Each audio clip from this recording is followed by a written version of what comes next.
Hola a todos, Sébastien Beaupied, fondateur du cabinet administratif résident Paraguay. Aujourd'hui, on se retrouve dans cette vidéo pour faire un petit comparatif entre le numéro fiscal, qu'on appelle RUC, et le certificat fiscal, qu'on peut tous les deux obtenir au Paraguay.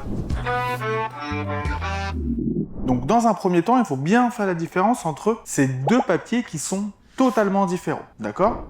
Dans un premier temps, on va avoir le RUC, le numéro fiscal, qui lui va être un identifiant fiscal. C'est-à-dire, une fois que vous êtes au Paraguay, que vous avez obtenu votre résidence et votre cédula, votre carte d'identité paraguayenne, à ce moment-là, vous pouvez faire les démarches pour obtenir un identifiant fiscal qui correspond au numéro fiscal. Cet identifiant fiscal sert à vous identifier par rapport aux autorités fiscales du Paraguay.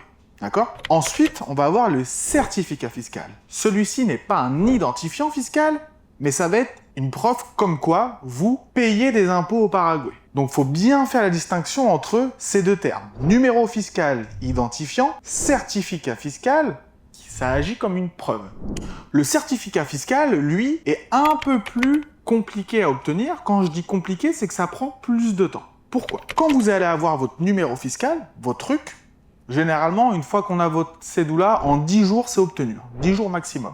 Une fois que vous avez votre numéro fiscal, vous ne pouvez pas automatiquement avoir un certificat fiscal. Ça, ce n'est pas possible. Il va falloir attendre au minimum 4 mois.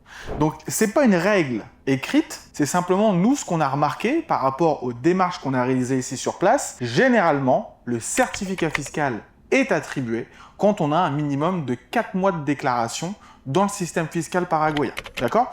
Donc, pour une personne qui veut changer de fiscalité, qui veut devenir résident fiscal paraguayen, il faut bien prendre en compte que le numéro fiscal, il va l'avoir rapidement. À partir de ce moment-là, ça fait déjà de vous un résident fiscal du Paraguay. Par contre, le moment pour vous où vous allez pouvoir obtenir un certificat fiscal, là, il va vous falloir attendre 4 mois. 4 mois de déclaration fiscale. Pourquoi? Une fois que vous avez un numéro fiscal, vous devez faire votre déclaration tous les mois. Un peu comme un statut auto-entrepreneur en France avec l'URSSAF. Donc, tous les mois, vous devez déclarer ce que vous avez gagné au Paraguay. Donc là, il y a une petite nuance aussi, on va faire attention. Votre numéro fiscal, vous pouvez l'avoir, le garder pendant des années sans avoir aucune activité fiscale dessus.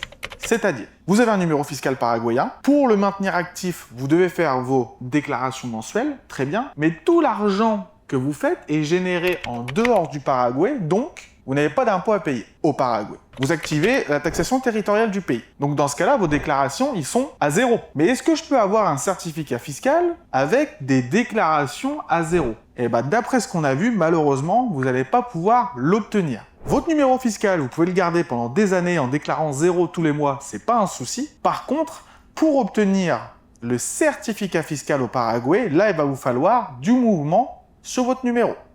4 mois de mouvement. Donc c'est bien quelque chose qu'il faut prendre en compte. C'est pas une règle écrite. Des fois, c'est possible que le certificat sort alors qu'il n'y a pas de déclaration, mais malheureusement, la plupart du temps, c'est rejeté. Donc pour résumer, numéro fiscal, identifiant fiscal, certificat fiscal, justificatif fiscal. D'accord? Deux choses bien différentes. On est obligé d'avoir un numéro fiscal à jour avec du mouvement pendant plusieurs mois avant ensuite d'obtenir ce certificat fiscal. J'espère que cette vidéo a été claire et que vous avez bien pu voir la différence entre ces deux termes qui, malheureusement, souvent sont un peu mélangés entre eux. Si ça vous intéresse d'obtenir votre résidence fiscale au Paraguay, n'hésitez pas à aller voir dans la description. Vous pouvez réserver un appel avec un membre du cabinet et sinon on se retrouve à bientôt dans une prochaine vidéo.